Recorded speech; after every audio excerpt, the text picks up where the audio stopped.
au débat qui est un débat encadré par la loi portant sur la levée de l'immunité parlementaire de notre collègue Farba Ngom. Jamais dans l'histoire de l'Assemblée nationale, une demande de levée d'immunité parlementaire n'a autant porté à controverse et à débat. Mais c'est parce que dès le départ, nos collègues députés qui avaient en charge de mener cette affaire ont décidé de violer la loi et de la violer de façon flagrante et de façon délibérée. Pensez-vous que lorsque nous, en tant que défenseurs de Farba Ngom, nous demandons que les faits soient portés à notre appréciation, pensez-vous que 4 feuilles volantes qui consistent à transmettre un dossier, que ces 4 feuilles volantes suffisent à faire preuve de dossier? Pensez-vous que la précipitation, d'ailleurs reconnue, avouée ici à l'Assemblée nationale, la précipitation avec laquelle la commission ad hoc s'est dépêchée de travailler 10 jours, samedi et dimanche non compris, c'est-à-dire en 5 jours maximum. Pensez-vous que cela est raisonnable pour lever la demande de l'immunité parlementaire de Farba Ngom? Pensez-vous que les mêmes membres de la commission ad hoc sont juges le jour et procureurs implacables contre Mohamedou Ngom la nuit? Quelle est cette partialité? Quelle est cette précipitation avec laquelle ils ont engagé les choses? Voilà pourquoi, la raison pour laquelle nous, de Takku Wallu Sénégal, nous avons refusé de nous associer à cette parodie de levée d'immunité parlementaire. Ils ont voulu livrer pieds et poings liés notre collègue Mohamedou Ngom à la justice. Il ira, il se défendra. Il n'a jamais eu peur de la justice parce qu'il a la conscience de l'innocent. Et c'est avec sa conscience d'innocent qu'il ira répondre au juge. Et c'est avec sa conscience d'innocent qu'il ira se défendre. Et sa conscience d'innocent le lavera de tout soupçon parce qu'il n'a absolument rien fait. Il le sait, nous le savons, eux-mêmes le savent. Mais comme la question elle est politique, nous continuerons également le combat politique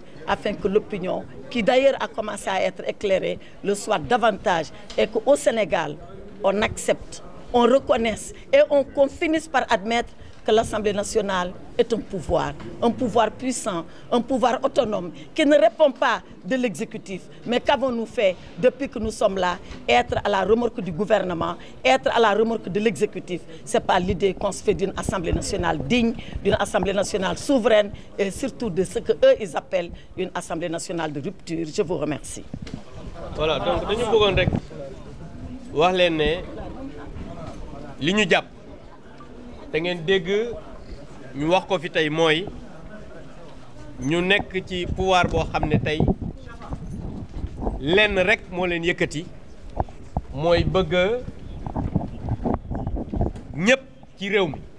à commencer par la presse parce que jàpp naa ne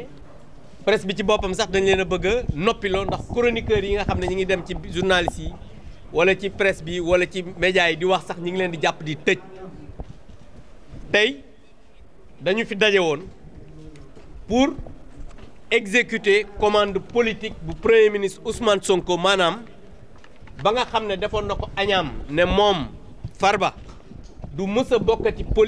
élection fii ci Sénégal ñu nag utiliser institution république bi pour exécuter commande politique boobu soi-disant lever immunité parlementaire moo tax ma wax ci biir ne tey jii Pastef peuple bi daf ko war a topp ci association de malfaiteurs escroquerie politique usant du règlement intérieur de l'Assemblée nationale pour exécuter une commande politique bu premier ministre Ousmane Sonko ndax ñoom dégg ngeen ci seen biir wax ñu naan amul ay précipitation dañu doon lever immunité ci 72 heures loolu lépp ay kàcc la ndax damay fàttali immunité parlementaire bu Ousmane Sonko bi ñu koy lever le 9 février la ñu saisir le président de l'Assemblée nationale d'alors Moustapha Niasse c'est 10 jours après le 19 te ñun defuñu benn réunion dañoo réunion le 19 réunion le 21 réunion le 23 muy ñetti réunion pour xool exactement dossiers yi nga xamante ni bari na lool te ñu joxoon ñu ko limal naa leen ko léegi muy 15 dossiers audition Adji Sarr mi ngi ci mooy beneen masseuse bi audition mi ngi ci beneen certificat médical ba ñu defaloon Adji Sarr mooy examen ba ko docteur ba defaloon mi ngi ci lépp li nga xamante ne nii ay documents la yoo xamante nii mi ngi woon ci accusation bi dañ ko ci def donc pour wane ne ñoom li ñuy wax ay waxu caaxaan la escroquerie la te ñun nag comme ay républicains lañ te tey dañu nekk di daaneel li nga xam ne mooy assemblée nationale parce que assemblée nationale boo xam ne ñaari weer la def ñu dàq ñu bëgg a faagaagal ñaari député Barthélémy Dias nangu nañ mandaam tey ñu ne dañuy lever li nga xamante ni moom mooy immunité parlementaire bu Farba Ngom weer wi passé supprimer nañ ñaari institution maanaam assemblée nationale u njaaxum daal moo fi tàmbali ci législature Ousmane Sonko ak Diomaye li tax ñu génne mooy ñun ay républicain lañ te comme lii respecté wul loi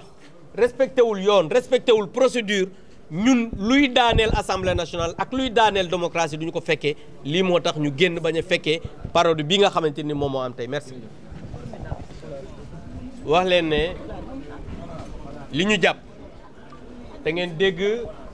ñu wax ko fi tey mooy ñu nekk ci pouvoir boo xam ne tey lenn rek moo leen yëkkati mooy bëgg ñëpp ci réew mi à commencer par la presse parce que jàpp naa ne presse bi ci boppam sax dañ leen a bëgg a noppiloo ndax chroniqueurs yi nga xam ne ñi ngi dem ci journalistes yi wala ci presse bi wala ci médias yi di wax sax ñi ngi leen di jàpp di tëj tey dañu fi daje woon pour exécuter commande politique bu premier ministre Ousmane Sonko maanaam ba nga xam ne defoon na ko añaam ne moom Farba du mës a bokkati ci élection fii ci Sénégal ñu nag utiliser institution république bi pour exécuter commande politique boobu soi-disant lever immunité parlementaire moo tax ma wax ci biir ne tey jii Pastef peuple bi daf ko war a topp ci association de malfaiteurs escroquerie politique usant